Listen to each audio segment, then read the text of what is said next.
Untuk mencapai wilayah Kecamatan Seko, harus ditempuh dengan menggunakan sepeda motor selama 6 jam dari pusat kota Kabupaten Luwu Utara. Hal ini lantaran akses jalan yang belum memadai.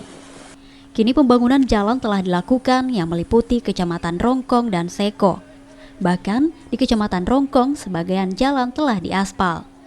Sementara di Kecamatan Seko tahap pembukaan dan pelebaran jalan telah selesai dan kini proses pengerasan dan pengaspalan jalan ditargetkan selesai tahun 2021.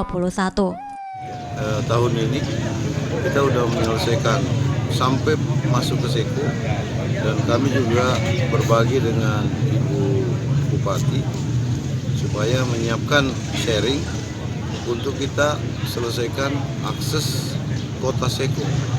Kita lihat aja, kita cari jalan beraspal nggak ada.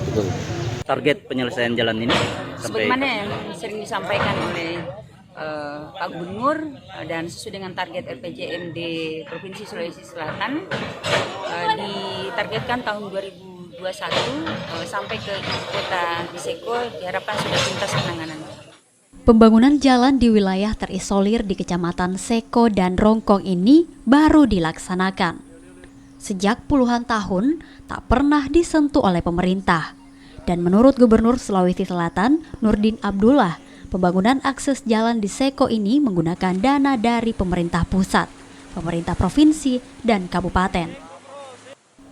Amran Amir, Kompas TV.